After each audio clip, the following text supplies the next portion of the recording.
Hello दोस्तों, कैसे हो आप सभी? मस्त होंगे, मजे से होंगे, अपने अपने घरों पर होंगे और अपनी पढ़ाई कंटिन्यू कर रहे होंगे। चलिए फिर दोस्तों शुरू करते हैं हम आप सभी के साथ ये बेहतरीन सा लेक्चर, जिस पर आज हम लोग शुरू करने वाले हैं क्लास 10th का चैप्टर नंबर 1। और आज से आपकी क्लासेस पर डे चलेंगी, ठीक है। जो कि आपकी क्लासेस का जो शेड्यूल है अभी जस्ट थोड़ी देर में हम बताने वाले हैं कि किस किस टाइम पर आपकी कौन कौन सी क्लासेस होंगी, कैसी क्लासेस चलेंगी। हालांकि इसके लिए हमने वीडियो एक बना के अपलोड कर चुके हैं, आपने अगर नहीं देखा तो देख लीजिएगा, या फिर आप यहीं देख लीजिएगा, उसके अलावा आपको देखने की जरूरत नहीं है। और उसके साथ साथ जितने भी बच्चे आज की इस क्लास में आए हैं उन सभी बच्चों का फिर से एक बार स्वागत है इस क्लास पर, जिस पर देखिए आज हम इस क्लास पर सीखने क्या वाले हैं भाई। चैप्टर 1 वार्षिक संख्याएं, जिसको इंग्लिश में बोलते हैं रियल नंबर्स। इसके आज हम लोग बेसिक चीज़ों के बारे में जानकारी प्राप्त करेंगे, ठीक है। और उसके साथ साथ उस पर बेस्ड क्वेश्चन भी करेंगे, ठीक है। बेसिक चीज़ों के बारे में जानकारी प्राप्त करेंगे और क्वेश्चंस भी करने वाले हैं जस्ट इसके बाद। और ये क्लास 10th का चैप्टर नंबर 1 है, ठीक है, क्लास 10th मैथ्स का। तो सबसे पहली चीज़ तो भाई ये क्लास 10th मैथ्स का पहला चैप्टर है, ठीक है। देखिए आज तारीख कितनी है बच्चों? आज तारीख है 16 अगस्त। क्या है? 16 अगस्त, ठीक। और आज के दिन की थोड़ी सी एक अच्छी सी मतलब एक घटना है जो कि आपको याद दिला दें। आज के ही दिन हमारे पूर्व प्रधानमंत्री, भूतपूर्व प्रधानमंत्री जो कि थे अटल बिहारी वाजपेयी जी, उनका देहांत हुआ था। कितनी मतलब, चाहे आप इसको संयोग कह लीजिए या जो भी आपके मन में आए, कि 15 अगस्त के ठीक एक दिन बाद उनकी मृत्यु होती है। 15 अगस्त वाले दिन नहीं हुई, नहीं तो हमारा ये जो स्वतंत्रता दिवस का पर्व है, इस दिन झंडे को हमको स्वाभाविक है झुकाना पड़ता, जिस वजह से मौत भी उनको 15 अगस्त वाले दिन नहीं ले जा पाई। 16 अगस्त को उनका देहांत हुआ, ठीक है। चलिए, तो ये एक छोटी सी जानकारी थी जो आपके साथ साझा करनी थी। चलिए फिर हम लोग शुरू करते हैं। देखिए अगर आपका हम बता दें, कुछ बच्चे इसमें से होंगे भैया जिनके स्कूल में, कुछ बच्चे क्या सभी के स्कूल में ये चैप्टर पढ़ा दिया गया, लेकिन बहुत से बच्चे अभी इसमें से वो होंगे जिनको अभी इस चैप्टर्स के क्वेश्चंस नहीं आते होंगे, बेसिक चीज़ें नहीं आती होंगी, एक छोटे छोटे क्वेश्चंस पूछ लो वो नहीं आते होंगे। तो उन सभी बच्चों को कहना है कि बेटा आप अगर हमारे साथ जुड़े हैं तो ये चैप्टर आपको एकदम मक्खन कर दिया जाएगा। आपको इससे सारे क्वेश्चन बनेंगे, हर एक कॉन्सेप्ट समझ में आएगा। बस आपको करना क्या है, हमारे साथ रहना है और हमारा साथ देना है। हमारा साथ आप कैसे देंगे? इस सेशन के साथ जुड़ करके और हमारे साथ डेली क्लासेस पर आकर के और अपनी क्लास को कंटिन्यू पढ़ते हुए और अपनी पढ़ाई को बेहतरीन बना करके आप हमारा साथ दें। आपको सिर्फ पढ़ना है बस, ठीक है। देखिए अब हम आपको कुछ चीज़ें बता दें, जैसा कि आपका ये है चैप्टर, ठीक है। लेकिन इस चैप्टर को शुरू करने से पहले मैं आपको कुछ चीज़ें बताना चाहता हूँ जो कि आपके रिलेटेड है। जैसा कि आपके चैप्टर्स कौन कौन से हैं, ठीक है, चैप्टर्स बता दें तो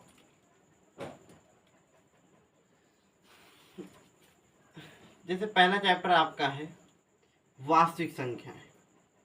क्या है? वास्तविक संख्याएं।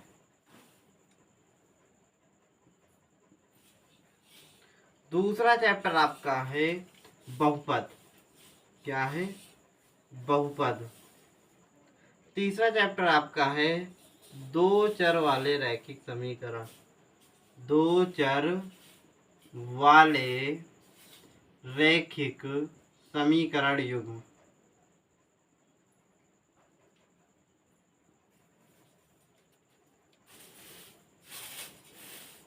ठीक।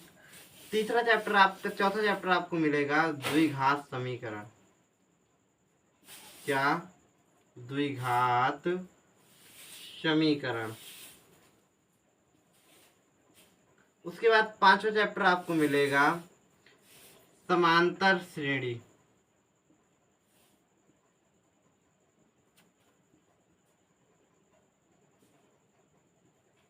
ठीक है। छठवां चैप्टर आपको मिलेगा त्रिभुज।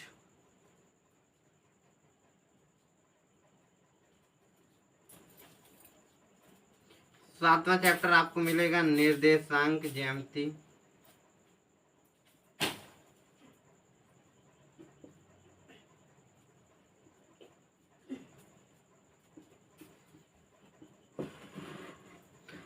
आठवां चैप्टर आपको इसमें मिलने वाला है जो कि हमारा है त्रिकोणमिति का परिचय।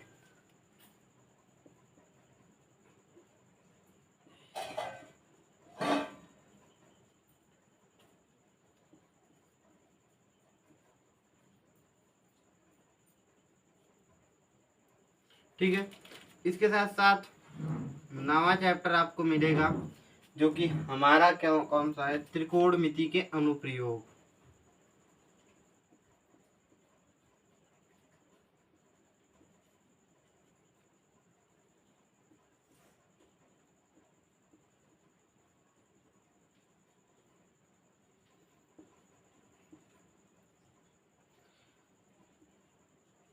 दसवां चैप्टर आपको जो इसका मिलेगा वो क्या होगा, वो आपका होगा वृत्त। कौन सा चैप्टर होगा, वृत्त। ठीक है। इसके बाद आपका जो 11वां चैप्टर होगा वो होगा वृत्तों से संबंधित क्षेत्रफल।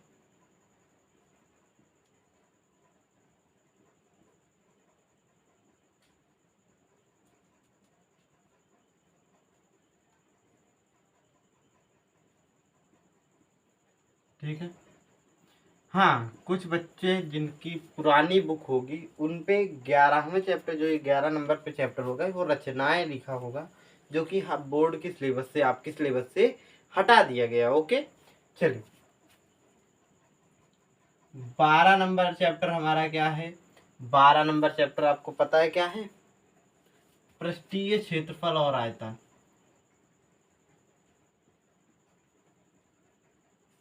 पृष्ठीय क्षेत्रफल और आयतन।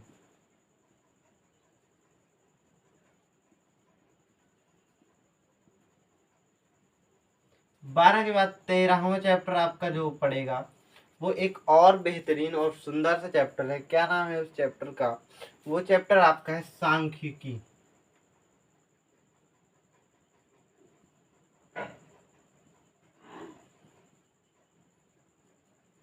ठीक है। अगला चैप्टर जो आपका होगा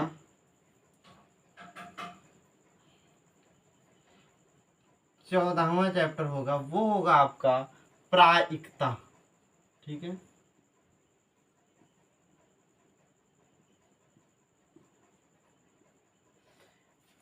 तो ये रहे आपके टोटल नंबर ऑफ चैप्टर्स जो आपको क्या करने हैं, पढ़ने हैं। अब इसमें से एक बार देख लेते हैं कौन कौन से चैप्टर हमारे 9th से सर जी कनेक्टेड है, क्योंकि इसमें से जितने बच्चे होंगे मैक्सिमम बच्चे 9th नहीं पढ़ के आए हो, 9th में ज़्यादा उतना फोकस नहीं किया होगा। लेकिन आपको हम बता दें कि अगर आपने 9th नहीं भी पढ़ा तो आपको हम ऐसे पढ़ाएंगे कि ये जो चैप्टर है आपका एकदम क्लियर हो जाए। तो शुरू करते हैं एक सीक्वेंस से। क्या है भैया, सबसे पहले वास्तविक संख्याएं आपके 9th से कनेक्टेड है, हम केवल टिक लगाएंगे बस। ठीक है। बहुपद आपके 9th से कनेक्टेड है, दो चर वाले रूप में 9th से कनेक्टेड है, द्विघात समीकरण नहीं है, समांतर श्रेणी नहीं है, त्रिभुज है, निर्देशांक ज्यामिति है, त्रिकोणमिति का परिचय अनुप्रयोग नहीं है, वृत्त है। वृत्तों से संबंधित क्षेत्रफल जो आपका होगा वो वृत्त से संबंधित होगा। ये आपका है, सांख्यिकी आपका है और प्रायिकता आपका है। तो ये चैप्टर्स हैं जो आपके 9th से कनेक्शन है। लेकिन अगर आपने 9th नहीं पढ़ा तो जो हमारा हम लोग स्टार्ट किए हैं, जो हमारा बैच है प्रारंभ बैच, ठीक है, प्रारंभ बैच जो हमारा है, इस पर हम आपको पूरा वैसे ही पढ़ाएंगे जैसा कि आप क्या है कि भाई आपने 9th अगर नहीं भी पढ़ी तो आपको क्या है भाई 10th का ये पूरा कंटेंट समझ में आ जाए कि भैया हमारे जो बच्चे हमारे साथ जुड़ रहे हैं उनका किसी भी प्रकार से कोई नुकसान ना हो।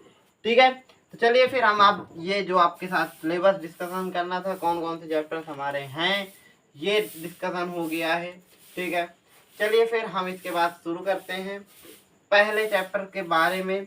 ठीक है, लेकिन ट्विस्ट अभी बाकी है दोस्तों। अभी हम इससे पहले कुछ चीज़ें आपको और बताएंगे, क्योंकि देखिए आप ऑनलाइन पढ़ रहे हैं, ऑनलाइन वाले बच्चों के साथ जो प्रॉब्लम्स फेस करनी पड़ती हैं, जो आपको दिक्कतें आएंगी, उन सारी समस्याओं को हम पहले ही आपके साथ डिस्कशन करना चाहते हैं, ताकि बाद में आपको ये ना रहे कि सर जी आपने हमको ये चीज़ें नहीं बताई। क्योंकि एक टीचर का काम होता है रास्ता दिखाना, और उस पर आपको चलना है, चलने का काम आपका होता है। ठीक है, चलिए तो फिर हम इसको, आप में से जिन बच्चों को इस चैप्टर्स के नेम नोट करने हो नोट कर सकता है बालक, और हम साइड हो रहे हैं, या स्क्रीनशॉट ले लीजिए, आप बाद में कर लीजिएगा। ठीक है, चलिए तो हम इनको इरेज करते हैं, और इसके साथ साथ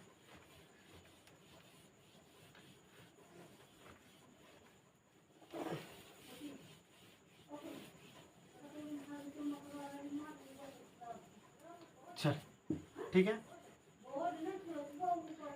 अब हम लोग जैसे कि फर्स्ट चीज आपको कुछ बातें बताने जाते हैं, आवश्यक चीजें।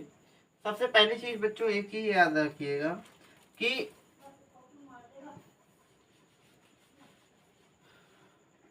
डेली पढ़िएगा।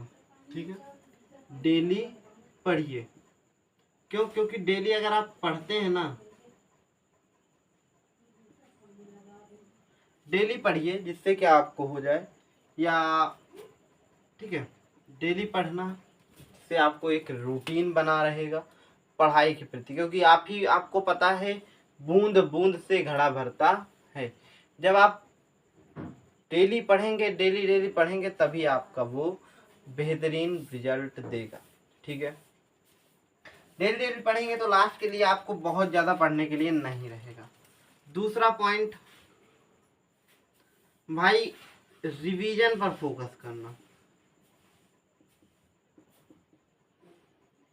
रिवीजन पर फोकस आप कैसे करेंगे बेटा? रिवीजन पर फोकस आपको ऐसे करना है कि रिवीजन आपको करते रहना है। रिवीजन जब आप करेंगे तभी आप सभी के लिए बेहतरीन रिजल्ट आएगा।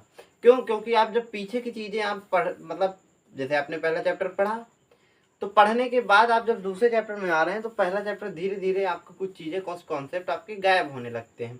ठीक है, जिससे कि आपको आगे के चैप्टर समझने में या आगे के टॉपिक समझने में दिक्कतें आती हैं। इस वजह से आप पीछे की चीज़ें भी रिवीजन करते रहिए, जिससे कि आपको बेहतरीन लगे। ठीक है, एक रिवीजन का एक सब 2-3 तरीके से आप कर सकते हैं। जैसा कि आपको सबसे पहली चीज़ एक करनी है कि जैसे ही क्लास ख़त्म हो, ठीक है, क्लास के बाद आप क्लास के बाद आपको जितना कुछ पढ़ाया जाए वो आपको पूरा पढ़ना है। जैसे अब हमने आज एक क्लास ली, आज की इस क्लास में हम जितना कुछ पढ़ाएंगे वो सारी चीज़ें आपको क्या करना है, बाद में पढ़ना है। ठीक है, क्लास के बाद दूसरी चीज़ आपको क्या करनी है बच्चों, जब आपने ये क्लास के बाद पढ़ी, उसके बाद जो आपका वीक में वो करिए। ठीक है, यानी सप्ताह में, एक सप्ताह, हर सप्ताह में रिवीजन करिए। सप्ताह में रिवीजन करिए। जैसे आपके पास संडे का दिन होता है, तो पूरे वीक में जो पढ़ा है उसको एक वीक, पूरे संडे के दिन, सैटरडे संडे आप ले लीजिए, 2 दिन का समय है, पूरे को रिवीजन कर डालिए। ठीक है, और आप जब एक हो सकता है कि आप एक काम करिए कि जब आपका चैप्टर खत्म हो जाए, ठीक है, चैप्टर के एंड में, ठीक है, चैप्टर के एंड में आप चैप्टर के एंड में रिवीजन कर सकते। जैसे आपका कोई चैप्टर खत्म हो गया, उस चैप्टर को फिर पूरा रिवाइज कर डालिए। तो अगर आप ये 3 चीज़ें सिर्फ कर लेते हैं ना, आप बहुत बेहतरीन बन जाएंगे। आपको मालूम नहीं आप कितना बेहतर अपने आप को बना ले जाएंगे। तो सिर्फ आपको ये 3 चीज़ें करनी है रिवीजन के लिए। ठीक है, तीसरी चीज़ आपको क्या करनी है बच्चों, अगर आप ये दोनों कर लेंगे ना, तो आपका एक समस्या नहीं बनेगा, बैकलॉग। बैकलॉग क्या होता है सर जी? बैकलॉग वो होता है जब आप जैसे आपको हम लोग ये जितने भी होंगी आपकी बैच में लाइव क्लासेस होंगी, ठीक है। लाइव क्लास के बाद वो क्लास आपके पास रिकॉर्डेड फॉर्म में अवेलेबल होगी, ठीक है, रिकॉर्डेड फॉर्म में अवेलेबल होगी। तो आप जैसे अभी लाइव नहीं ले पाते हैं तो उसको आप रिकॉर्डेड में देख सकते हैं। तो जब आप रिकॉर्डेड में, आपने कहा चलो ठीक है रिकॉर्डेड में मिल तो जाएगी, देख लेंगे। जिस दिन की क्लासें हो बेटा उसी दिन देखिए, अन्यथा जब ये बैकलॉग नामक ये जो बीमारी है ना, ये बहुत खराब होती है। एक बार लगना शुरू हो गया तो फिर क्लियर करते रह जाओगे, बैकलॉग जल्दी से नहीं क्लियर होता। ऑनलाइन पढ़ने वाले बच्चों के साथ बैकलॉग की एक बहुत बड़ी समस्या आती है, जो कि आप लोगों के साथ ना आए, ठीक है। हाँ, पढ़ोगे तो बेहतरीन कर ले जाओगे, ठीक है। क्यों? क्योंकि देखिए, आपके पास हो या अदर बच्चे के पास, समस्या तो है भाई कि बैकलॉग मतलब क्या कहते हैं, समय तो सबके पास सेम है। तो अगर आप आज की क्लासें आज ही देख लेते हो तो आपके पास बढ़िया रहे, क्योंकि अगले दिन के लिए आपके पास बर्डन नहीं होगा। नहीं, अगर आप आज की क्लास से, जैसे कभी कभी होता है कि भाई कोई रीजन होते हैं जिनके कारण नहीं देखते, तो वो जब चलेगा कि भाई कभी कभी की समस्या है, चलिए ठीक है कोई बात नहीं। लेकिन जब ये समस्या हमेशा की बन जाती है, जब आप लगातार काफ़ी दिन तक नहीं पढ़ते, तो वो दिक्कत हो जाता है, तब बैकलॉग ज़्यादा क्रिएट होने लगता है। एक दो दिन बीच में हो जाएगा, गैप हो जाएगा, चलेगा, लेकिन बहुत ज़्यादा ना बनने देना, ठीक है। चलिए, अब इसके साथ साथ आपको बता दें चौथी चीज़ जो सबसे ज़्यादा ज़रूरी है कि भैया नोट्स ज़रूर बनाना। नोट्स ज़रूर बनाना, यानी जितना कुछ पढ़ाया जाए उसको ज़रूर पढ़ना, और बहुत बेहतरीन से पढ़ना, और बहुत अच्छा परफॉर्म करना। मतलब जितना कुछ हम यहाँ पढ़ाते हैं उसको पढ़िए, उसके नोट्स बनाइए, जितने क्वेश्चन कराते हैं उनको करिए, बहुत बेहतरीन से करिए, ठीक है। देखिए, आपको बैच में पीडीएफ नोट्स तो दी जा रही हैं, लेकिन आप उसके साथ साथ अपने भी नोट्स बनाइए, क्योंकि जब आप अपने नोट्स बनाते हैं तो उसमें आपको पता होता है कि भाई मेरा कैसा परफॉर्म मेरा चल रहा है। भाई आप जब नोट्स बना रहे होते हैं ना, मेरा सिंपल सा ये मानना है, क्या ये रियलिटी भी है कि बस आप जब नोट्स बनाते हो तो आप उसको एक बार पढ़ते जरूर। हमने यहाँ पढ़ाया, आपने नोट किया नहीं नोट किया वो चीज़ अलग बात है। आपने नोट किया तो आपके माइंड में एक बार आता है कि भाई हाँ, आप किसी चीज़ को बिना सोचे नहीं लिख पाते, तो उसको एक बार माइंड में तो लाएंगे ना, तो चीज़ें आपके लिए बेहतर हो जाएंगी बेटा, ठीक है। नोट्स जरूर बनाएंगे, ठीक है। उसके साथ साथ पांचवी चीज कि भैया जो नोट्स तो आप बना रहे हो, ठीक है, तो वो नोट्स आपके खुद के होने चाहिए, इतना याद रख लेना। सिर्फ पीडीएफ आपको मिलने से आपका काम नहीं हो जाए कि भैया चलो पीडीएफ है, पीडीएफ को प्रिंट करवा लेते हैं या कुछ भी कर लेते हैं, तो ये चीज ना करिए। नोट्स स्वयं के बनाइएगा, ये स्वयं से लिखिएगा, ठीक है। आई बात समझ में यहाँ तक, ठीक है। अब ध्यान से देखिएगा, आप लोगों को एक चीज करना है कि डेली पढ़ना है, रिवीजन करना है, बैकलॉग नहीं क्रिएट करना है, नोट्स, हाँ, जो प्लान हम दे, ठीक है, या आपसे हम जितना कहें कि बच्चों आपको करना सिर्फ एक काम है, क्या करना है कि जो अपनी पढ़ाई है, ठीक है,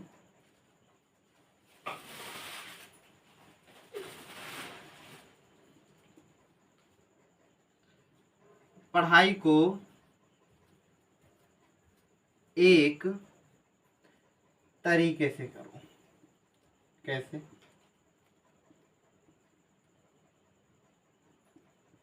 कैसे एक तरीके से मतलब, आप लोगों के मन में बहुत से बच्चे ऐसे होंगे जिनके मन में ख्याल आता है जी सुबह पढ़ें कि शाम को पढ़ें, कैसे पढ़ें, ठीक है।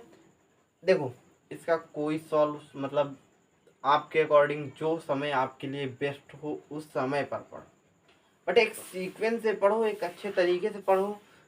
लिखा है ना, पढ़ाई को एक तरीके से करें। एक तरीके से मतलब क्या है हमारा, जो हम कहना चाह रहे हैं कि भाई आपने जो सीक्वेंस फॉलो किया है, आप जैसा स्टार्टिंग में स्टार्ट कर रहे हो वैसा ही लास्ट तक बने। अगर आप लास्ट तक नहीं बने रहते हैं तो दिक्कत आपके लिए होगी। ठीक है, चलिए ये सारी चीज़ें कुछ चीज़ें थी जो बताना था कि भाई डेली अगर आप पढ़ते रहेंगे तो आपको धीरे धीरे सारी चीज़ें इम्प्रूवमेंट हो जाएंगी। रिवीजन आप क्लास के बाद करेंगे, फिर वीक में आप एक बार करेंगे और सप्ताह के उस चैप्टर के एंड में करेंगे, वो किसी भी दिन हो सकता है। बैकलॉग बिल्कुल भी नहीं बनने देना है। नोट्स पीडीएफ स्वयं से बनाने हैं, नोट्स स्वयं से बनाने हैं, पीडीएफ से नहीं बनाना है। आप पीडीएफ की हेल्प ले सकते हैं, कोई आपको जैसे भी बेहतरीन लगता है। ठीक है, एकदम टिकटॉक पीडीएफ की कॉपी नहीं करनी है। अपने आप से थोड़ा कुछ चीज़ें सोचिए, इन्वॉल्व करिए। ठीक है, पढ़ाई को एक तरीके से करो, मतलब एक सीक्वेंस में पढ़ाई करना है। ये नहीं कि आज पहला चैप्टर पढ़ रहे हैं, कल 10वां पढ़ें, फिर तीसरा पढ़ें, तो ऐसे में बहुत से चैप्टर इधर उधर हो जाते हैं। आप कंप्लीट पढ़ना है, बेहतरीन से पढ़ना है, एक सीक्वेंस से पढ़ना है। ठीक है, तो इसके साथ साथ आपको ये 5 पॉइंट्स हैं जो हम लोग मतलब जो आपको ध्यान देने हैं। ठीक है, आपको यहाँ से जो कंटेंट मिलेगा, बढ़िया कंटेंट मिलेगा। आपके बढ़िया परसेंटेज लाने के लिए हम लोग आपके साथ मेहनत करने के लिए तैयार हैं, तो आप भी हमारे साथ मेहनत करने के लिए तैयार हो जाइए। कितने बच्चे तैयार हैं एक बार जल्दी से बताएंगे अपने कमेंट सेक्शन में कि कितने बच्चे हैं जो हमारे साथ मेहनत करने के लिए तैयार हैं।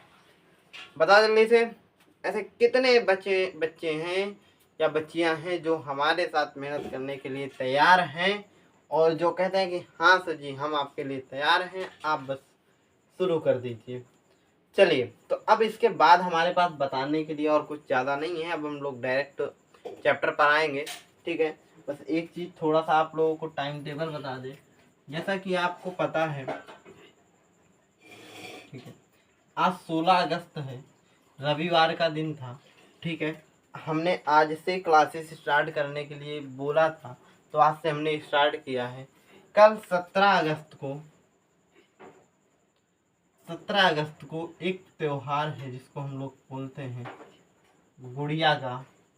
ठीक है, तो इस दिन आपकी क्लासें नहीं होंगी क्योंकि मैक्सिमम बच्चे हमारे पास गांव वगैरह से जुड़े हुए हैं इस बैच के साथ। तो गुड़िया के पर्व पर हम आपको छुट्टी देते हैं क्योंकि ये पहला आपका त्यौहार है जब बैच स्टार्ट हो रहा है। अन्यथा आगे आने वाले मैक्सिमम त्यौहार में हम आपको छुट्टियां नहीं दे पाएंगे, मतलब त्यौहार वाले दिन छुट्टी देंगे, कुछ त्यौहार हैं जैसे दीपावली वगैरह, खास त्यौहार पर आपको छुट्टी मिलेगी, लेकिन हर एक त्यौहार पर छुट्टी मिल पाना पॉसिबल नहीं होगा। ठीक है, हाँ, फिर उसके बाद आपकी 18 अगस्त को, 19 अगस्त को, 20 अगस्त को, 21 अगस्त को, 22 अगस्त को, यानी सोमवार मंगल बुध गुरु शुक्र शनि। ठीक है, शनिवार तक का टाइम टेबल आपको हम बता देते हैं। डेली जो आपकी क्लासेस होंगी वो किस टाइम पर होंगी, क्लास 10th की स्पेशल। देखिए अभी बता दें, अभी आपको अगस्त, पूरे अगस्त के महीने पर, ठीक है, अगस्त के महीने पर आपकी जो क्लासेस होंगी वो 1 घंटे से लेकर के, ठीक है, 1 आवर से लेकर के 1.5 यानी 1 घंटे 30 मिनट तक होंगी। ठीक है, या 1 घंटे 1.5 घंटे के समथिंग आपकी क्लासेस हुआ करेंगी।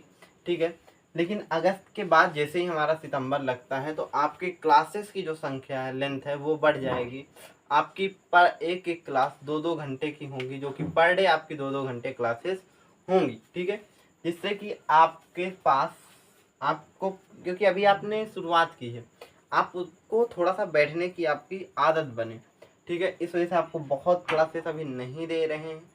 ठीक है, तो आपको पर डे 2 घंटे आपकी क्लासेस चलेंगे। ठीक है, हाँ, तो इसके साथ साथ आप जब आगे बढ़ेंगे, हाँ, आपकी इसमें सब्जेक्ट कौन सी क्लास होगी, सिर्फ अभी आपकी मैथ्स की क्लास होगी।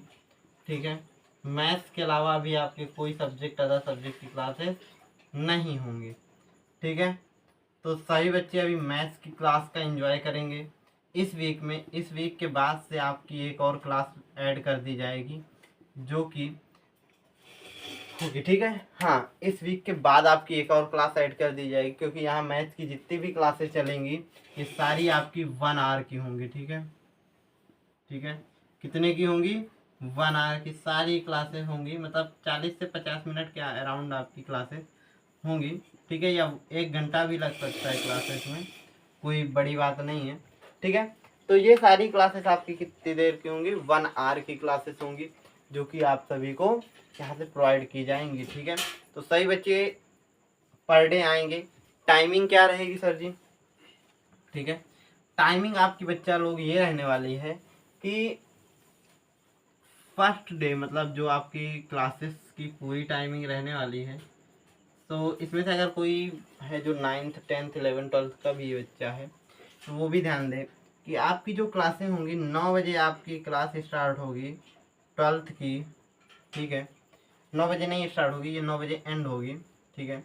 8 बजे स्टार्ट होगी क्लास 12th की, 7 बजे स्टार्ट होगी 11th की, 6 बजे स्टार्ट होगी 10th की, और 5 बजे स्टार्ट होगी 9th की। तो 5 से 6 9th की, 6 से 7 इसकी, और 7 से 8 इसकी 11th की, और 8 से, तो आपकी क्लास की टाइमिंग क्या रहेगी, 6 PM पर आपको आना है, ठीक है, 6 PM पर आपको आना है।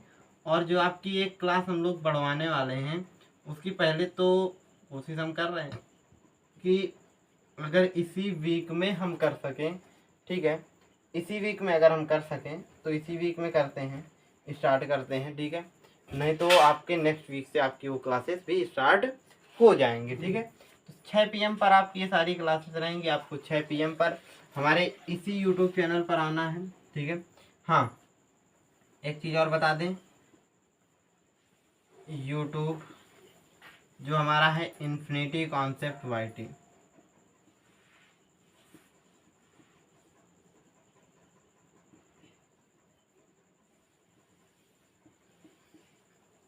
आपको स्टार्टिंग की कुछ क्लासेस जो होंगी यूट्यूब पर फ्री ऑफ कॉस्ट मिलेंगी सभी बच्चों के लिए, बैच आपने लिया हो ना लिया हो, ठीक है। लेकिन जो आपकी आगे की क्लासेस और होंगी वो यूट्यूब पर फ्री सभी बच्चों के लिए नहीं होंगी, वो सिर्फ उन बच्चों के लिए होंगी जो कि, ठीक है, जो कि क्या होंगी, वो उन बच्चों के लिए होंगी जो कि हमारे बैच के साथ जुड़े होंगे। कौन से बैच के साथ, प्रारंभ बैच के साथ, ठीक है। और अगर आप भी जुड़ना चाहते हैं इस बैच के साथ, तो आप सीधे से कांटेक्ट कर सकते हैं इस नंबर पर,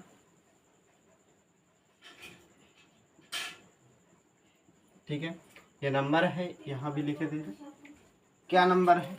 इस नंबर से आप मतलब व्हाट्सएप कर दीजिएगा और आपसे कनेक्ट कर लिया जाएगा, ठीक है। इस बैच से जुड़ने के लिए इस बैच की जो फीस है, अगर आप इस बैच से जुड़ना चाहते हैं, ठीक है, इस बैच से जुड़ना चाहते हैं, अगर आप 18 अगस्त तक जुड़ जाते हैं, ठीक है, 18 अगस्त तक जुड़ जाते हैं, तो इस बैच की फीस 500 रुपये है, यानी 499 रुपीज़ है, जो कि आपके 499 है, जो कि अप्रॉक्स आप कह सकते हैं 500 ही, जो 500 ही है, ठीक है। 18 अगस्त तक इसकी ये डेट है। अगर बाय द वे अगर आप नहीं जुड़ते हैं तो यही फीस आपकी जो हो जाएगी, ये हो जाएगी 1299 रुपये, ठीक है, क्योंकि 15 अगस्त का ये ऑफ़र है जो आपको सबको मिल रहा है। हाँ, वो बच्चे जिन्होंने हमारे इन्फिनिटी कॉन्सेप्ट का टेस्ट, स्कॉलरशिप टेस्ट का फॉर्म भरा है, टेस्ट दिया है, उन सभी बच्चों के लिए इसकी फ़ीस यही रहेगी 15 अगस्त, वो 18 अगस्त के बाद भी, ठीक है, क्योंकि उन सभी बच्चों को ये स्कॉलरशिप के रूप में प्रोवाइड की गई है, ठीक है। चलिए फिर हम शुरू करते हैं इस बैच को, जो कि हमारा बेहतरीन सा बैच है, प्रारंभ बैच, और इसकी ये पहली क्लास है, वास्तविक संख्याएं। शुरू करते हैं, तो तैयार है आप सभी? एक बार जल्दी से अपना जोश दिखा दीजिए कमेंट सेक्शन पर, और हम इस चैप्टर के बेसिक की शुरुआत करने जा रहे हैं, जो कि हमारा शुरू होता है कुछ क्लास 9th का पोर्शन है, जो कि हम लोग शुरू करेंगे, ठीक है। क्लास 9th की कुछ चीज़ें हैं जो कि हम लोग पहले देखेंगे, फिर उसके बाद आगे बढ़ेंगे। सबसे पहली चीज़, आपके चैप्टर का नाम है वास्तविक संख्या, ठीक है। बहुत अच्छे बच्चों। चलिए फिर शुरू करते हैं, कोई बात नहीं। देखिए, वास्तविक संख्याएं आपका चैप्टर्स का नाम है, तो वास्तविक संख्याओं सबसे पहली चीज आपको पता होनी चाहिए कि भाई वास्तविक संख्याएं होती क्या हैं। ऐसा आखिरकार क्या है जो इसका नाम वास्तविक संख्याएं पड़ा, आखिरकार ये होती क्या है, हमें कैसे पता चलेगा कि भैया वास्तविक संख्याएं क्या होती है। सबसे पहली बात मैथ्स का देखिए, एक चीज हर एक चीज के पीछे लॉजिक है, आप वो लॉजिक जानने का प्रयास करें, ठीक है। चलिए कैसे है, ध्यान समझिएगा। उसके लिए सबसे पहले हमको चलना पड़ेगा फ्लैशबैक में, जो कि हमारा क्लास 9th में है।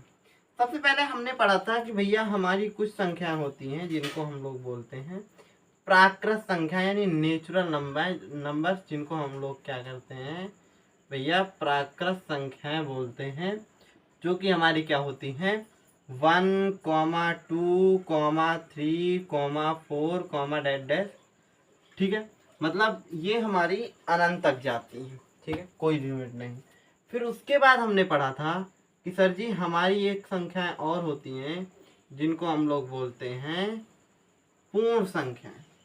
क्या बोलते हैं, पूर्ण संख्याएं। अब ये क्या होती हैं,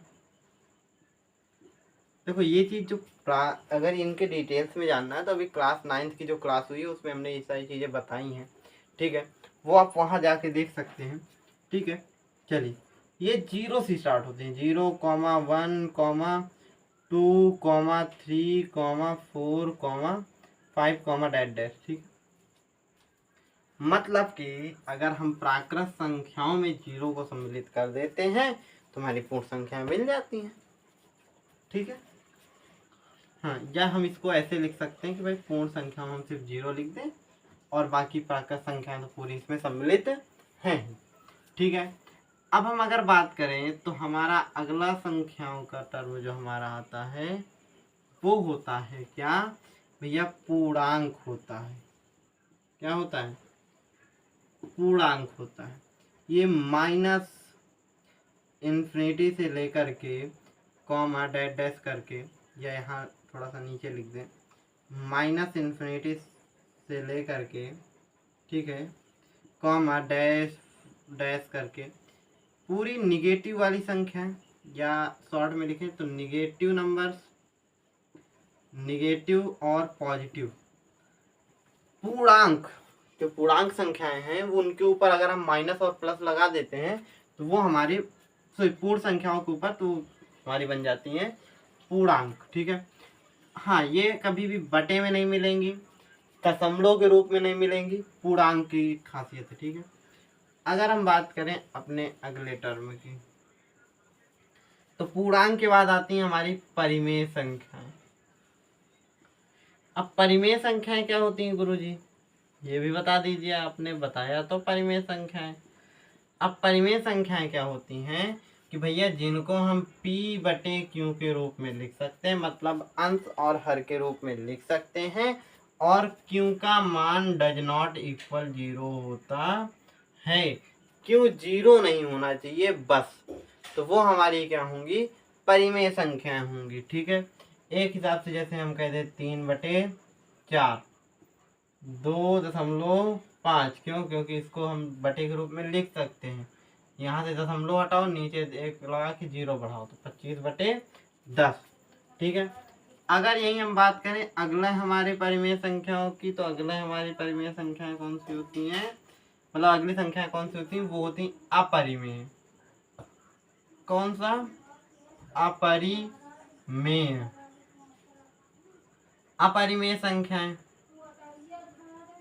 ठीक। अपरिमेय संख्याएं क्या होती हैं भैया, जिनको p/q के रूप में नहीं लिखा जा सकता, ठीक है। जैसे अंडर रूट आप 3 ले लीजिए, ना तो इसको रूट के बाहर निकाला जा सकता है, ठीक है। अंडर रूट 2 ले लीजिए, पाई ले लीजिए, ठीक है। लेकिन 22/7 की अगर हम बात करेंगे तो वो हमारा क्या होता है, परिमेय संख्या होती है, ठीक है। हाँ, इसके बारे में ये क्यों होता है ये थोड़ा सा आगे डिस्कस करेंगे, जब अभी थोड़ा सा एक टॉपिक आएगा वहाँ हम डिस्कस करेंगे, ठीक है, परिमेय संख्याओं का पुनर्भ्रमण, ठीक। चलिए अब आपका अगला टॉपिक, अगला चीज बचता है भैया, ये एक डिब्बा बना लीजिए। अब देखो ये जितनी संख्याएं पूरी हैं, ये सारी संख्याएं हमारी होती हैं वास्तविक संख्याएं। ठीक है, तो ये पूरा क्या हो गया हमारा, डिब्बे के अंदर की जितनी चीजें हैं ये क्या हो गई, हमारी वास्तविक संख्याएं हो गई।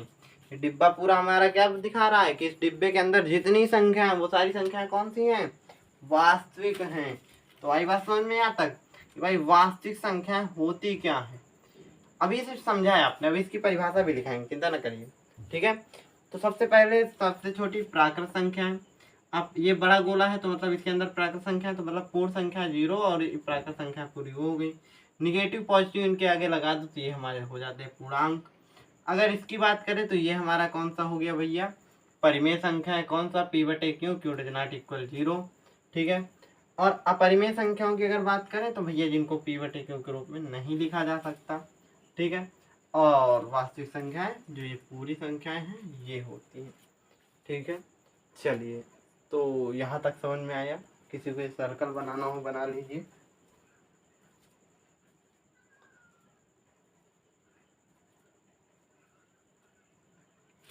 ठीक है,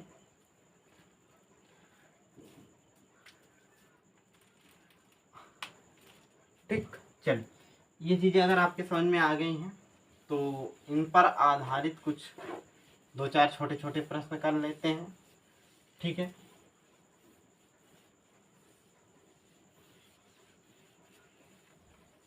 जैसा हम कुछ छोटे छोटे इसमें क्वेश्चन लेते हैं जो कि, अरे ये अभी 9th का आपका पोर्शन चल रहा है। ठीक है, 10th का भी इस पर कुछ नहीं आया है, ताकि आपको थोड़ा सा पहचानने को मिले, थोड़ा सा आप चीज़ों को जाने, बस ये ही उद्देश्य है।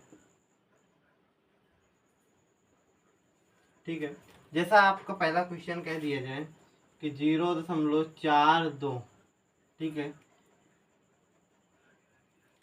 ये हमसे पूछा है। सबसे पहले हम परिमेय अपरिमेय में समझेंगे कि इनमें से कौन परिमेय है और कौन सी अपरिमेय है। ठीक है, फिर हम और छोटे में भी आएंगे सभी चीज़ों पर। ठीक, परिमेय और अपरिमेय। तो सबसे पहली चीज़, इनमें से परिमेय कौन, जो संख्या हम लिख रहे हैं उनमें से बताना है आपको। 4.32, 7.63, 4.342 डैश 5.3216 ठीक है, 2 3 डैश डैश डैश डैश। चलिए इसके बाद एक और क्वेश्चन ले लेते हैं, vi करके √7। चलिए कि आप इनमें से जल्दी से हमको बताएंगे सही बच्चे की कौन कौन सी संख्याएं परिमेय हैं और कौन कौन सी अपरिमेय। जल्दी कमेंट बॉक्स में जल्दी बताएंगे, जोश दिखना चाहिए। पहली क्लास है बच्चों आपकी, पहली, और पहली क्लास में ही ऐसे रहोगे तो कैसा काम चलेगा, जोश दिखना चाहिए। देखिए हमने क्या बताया, 42 को क्या लिख सकते हो भाई, 0.42 लिखा है। ठीक है, इसके इधर से गिनो कितने अंक बाद दशमलव है, 2 अंक बाद। तो इसको क्या करो, सीधे सीधे लिख दो और बटे में 1 लिख के 2 0 लगा दो, क्योंकि 2 अंक बाद दशमलव था। तो ये हमारा p/q के रूप में हो गया। और q डज नॉट इक्वल 0, मतलब q का मान 0 नहीं है और कुछ है, तो ये हमारा क्या हो गया भाई, परिमेय संख्या हो गया। ठीक है, और ठीक है परिमेय लिख देंगे यहाँ। ठीक है, आपको हम बताते चलेंगे, लिखेंगे नहीं। अब इसको देखो तो ये क्या है, 4.32, कितने अंक बाद दशमलव है, 2 अंक बाद दशमलव है। तो इसको भी क्या लिख दोगे, 432/100। ठीक है, आ गई बात समझ में, p/q के फॉर्म में ये भी बन रहा है और q डज नॉट इक्वल 0 है। इसकी अगर हम बात करेंगे तो क्या कह रहा है, 7.623 लिखा हुआ है, तो ये हो जाएगा 7.623। क्या इसको p/q के रूप में लिख सकते हैं, लेकिन समस्या यहाँ है डैश डैश लगा है। अब जब डैश डैश लगा है तो हमको नहीं पता कि इधर से हम गिन तो नहीं सकते कितने अंक बाद दशमलव है, तो इसको हम p/q के रूप में नहीं लिख सकते। जब नहीं लिख सकते तो ये एक परिमेय संख्या नहीं होगी।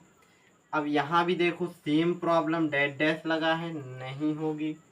ठीक है, क्या 5.3216 को लिख सकते हैं? देखते हैं। 5.3216 कितने अंक बाद है? 1 2 3 4 5। डैश डैश नहीं लगा तो हम गिन सकते हैं।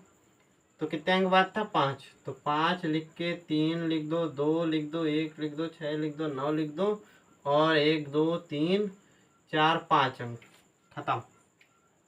√7। क्या √7 को बाहर निकाल किस संख्या का वर्ग होता है? नहीं होता। तो ये भैया परिमेय नहीं होगी।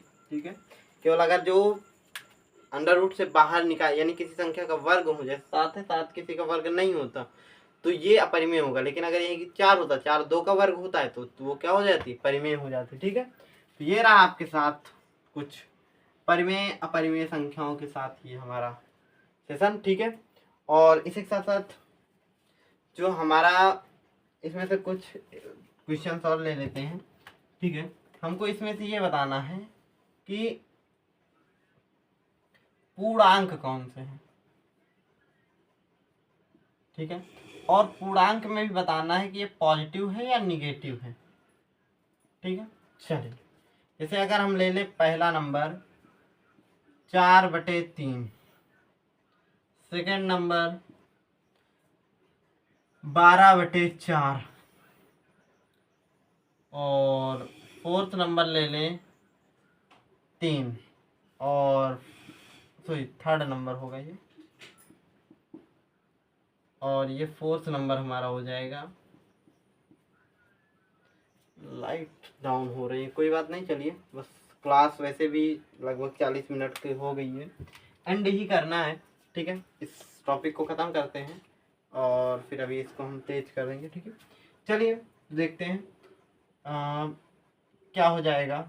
ख़राब मौसम की वजह से थोड़ा सा लाइट का काफ़ी प्रॉब्लम आ रहा है कि मौसम इस समय ज़्यादा ख़राब चल रहा है ना, लेकिन आपकी ये जो क्लासेस जो दी गई हैं उन पर कोई असर नहीं पड़ेगा। ठीक है, देखिए ये तो 4/3 भिन्न के रूप में लिखा है तो ये नहीं होगा पूर्णांक।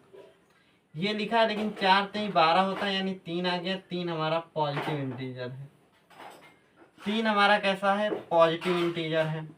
ठीक है, लेकिन अगर हम यहाँ 4/2 ले लें तो 2 दूनी यानी कितना आ जाएगा? -2 यानी निगेटिव इंटीजर हो जाएगा। ठीक, चलिए आप में से जितने बच्चे इस बैच के साथ जुड़ना चाहते हैं जुड़िएगा।